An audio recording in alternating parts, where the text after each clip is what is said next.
Hi, my name is Yesley Vega, and I'm the Coles District Supervisor.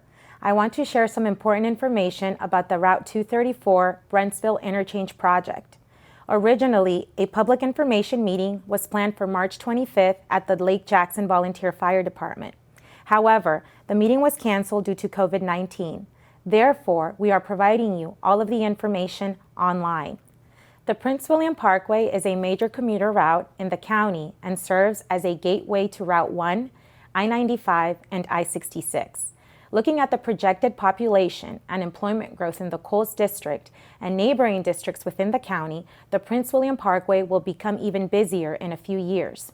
Once completed, this interchange will open congestion bottlenecks on the parkway by allowing free-flow traffic movements in conjunction with other alternative intersection projects on the corridor. This project will also improve the multimodal transportation network within the Coles District through the construction of a shared-use path for pedestrians and cyclists in and out of the interchange. The project is expected to break ground in late spring of 2021, and we expect the project to be completed by the summer of 2023. The $55 million project is fully funded with Northern Virginia Transportation Authority regional revenues as part of the NVTA FY 2018 through 23 funding program.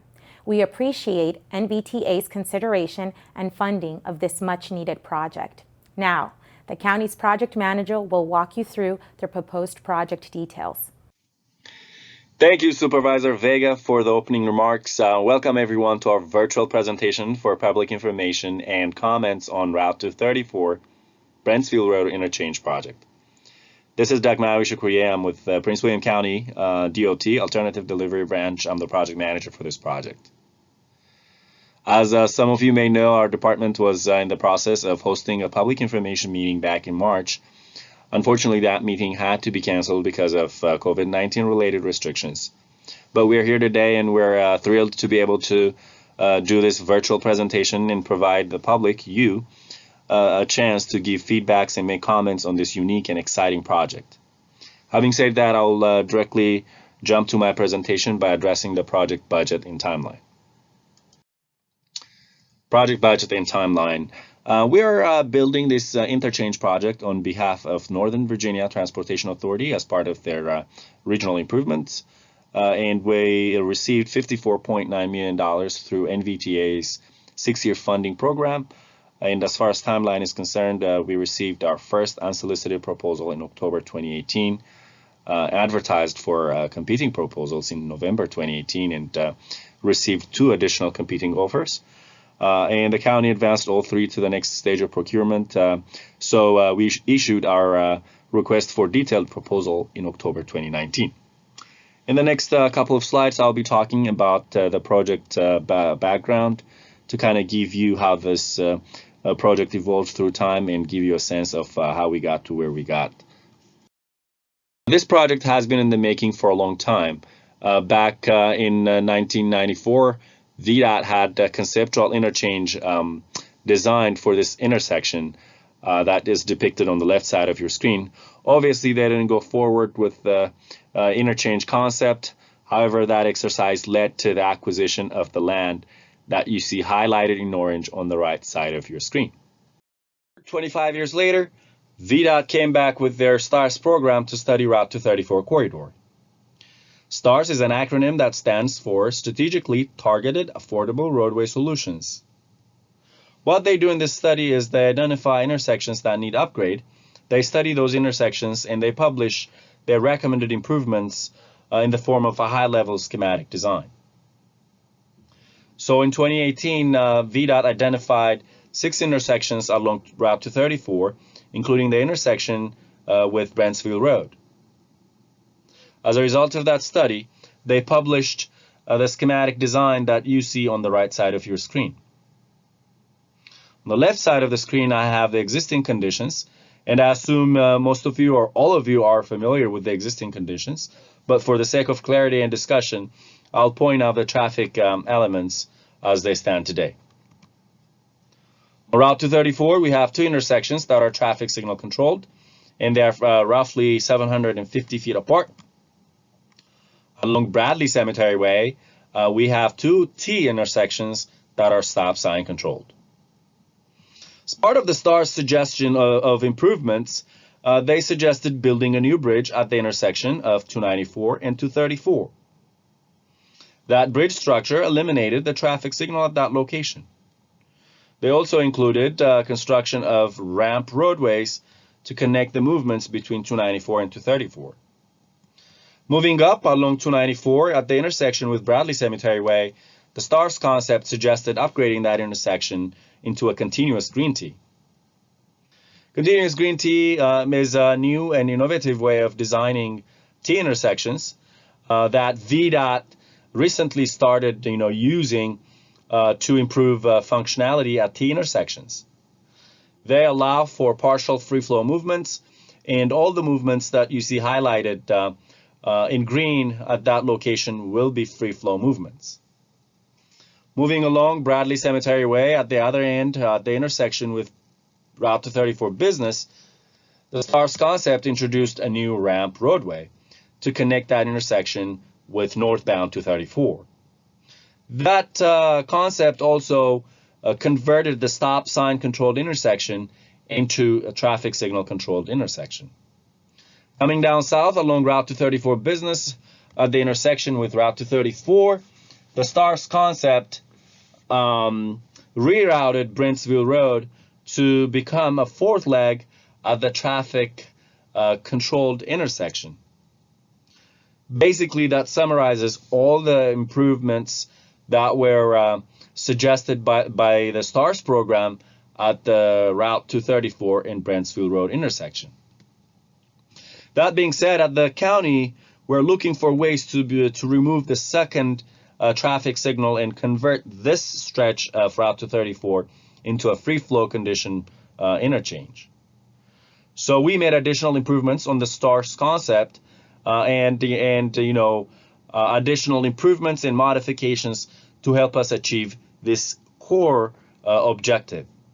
I'll be discussing those additional improvements that we made on the STARS concept and the county's proposed schematic design in the coming few slides. What you see on the left side of your screen is our proposed concept. On the right, we have the STARS alternative. As I mentioned in my previous slide, our main objective is to eliminate the second traffic signal that was left in place by the STARS concept. With that in mind, I'll walk you through all the improvements as they pertain to the individual component intersections within this project. At the intersection of 294 and 234, we maintained the bridge ramp combination. Up at Bradley Cemetery Way and 294, we kept the continuous green T intersection.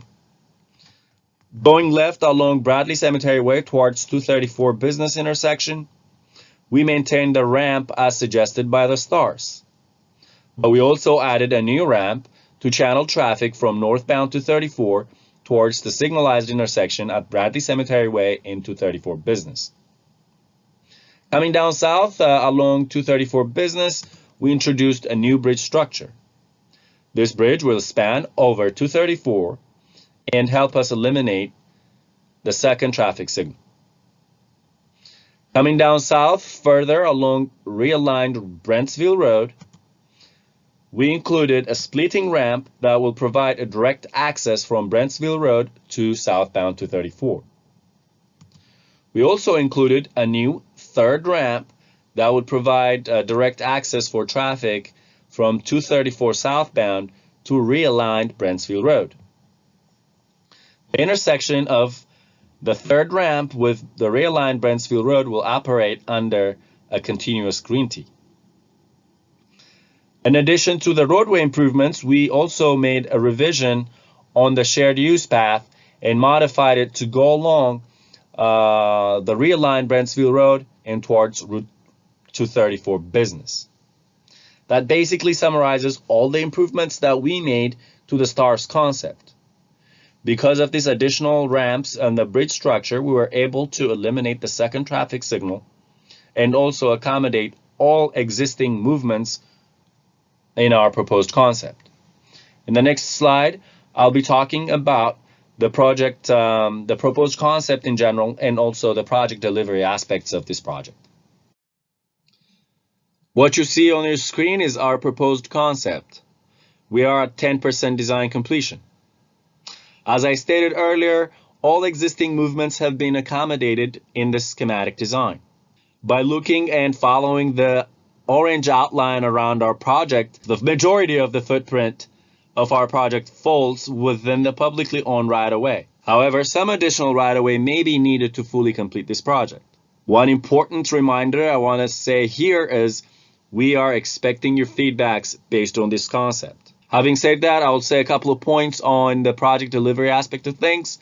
We'll be utilizing, design build approach for this one, meaning, the design and construction of this project will happen simultaneously.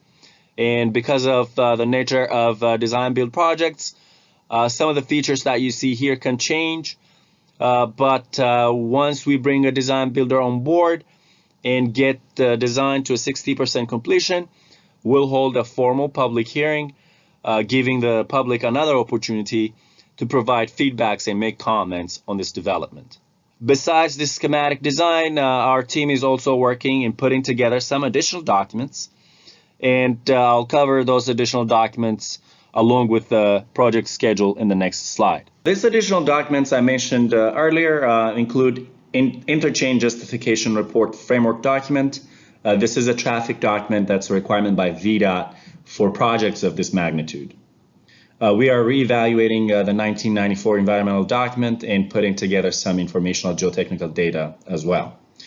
We anticipate these additional documents to be available to the public and to the design builders by the summer of 2020. We are on schedule to award this project to a design builder by the fall of 2020 and start construction in spring 2021. We hope to complete this construction of this interchange and have it open for traffic by the summer of 2023. For those of you who are interested to keep up with this additional documents and also study our proposed concept further, I'll show you how to access this additional documents and some of the documents that we have on this project on my next slide. General project information. On this slide, I'll walk you through the steps that you need to follow to access some more exhibits that we have on this project and also the additional documents as soon as they become available. If you open an internet browser and search for Prince William County, Department of Transportation, Current Road Projects, that should pop up a link that reads Current Road Projects, Prince William County Government. Click on that link and you'll be directed to a web page similar to what you see here. That's the transportation web page for the county, and that's where we keep the list of ongoing projects. Please scroll down to Route 234 Brentsville Road Interchange project. As soon as you get there, you should be able to see a list of PDF documents that we have for your view, and as soon as the additional documents become available, they'll be posted there. Having said that, on the next slide, I'll be talking about how you guys can provide feedbacks online. Questions, comments, and concerns. We welcome your questions, comments, or concerns. You can provide your feedbacks in English or in Spanish. For English, please give us your feedbacks online. A link is provided below this video. If you click on that link, you'll be directed to a web page where you can type in your comments, and the design team will respond to your comments or questions on that same web page. And everything will be public, and you'll be able to see any previously asked questions and how they were addressed to. For others who would prefer Spanish, please feel free to contact the individuals below, Mr. Ricardo Gonzalez or Ms. Gladys Arboleda. They'll be more than happy to assist you, and their contact information is provided below this video. Before I leave, one request I would like to make is to ask everyone to provide their feedbacks by June 1st, 2020, so that the design team can respond to them in a timely fashion. That concludes my presentation. Thank you so much for being here. I really appreciate your time, and I look forward to hearing from you. Having said that, I'll just turn over my mic to Supervisor Vega for her closing remarks. Again, thank you, and we look forward to hearing from you. I would like to thank everyone for their work on this project to date. I encourage all of you to leave comments online or email my office at colesdistrict at pwcgov.org.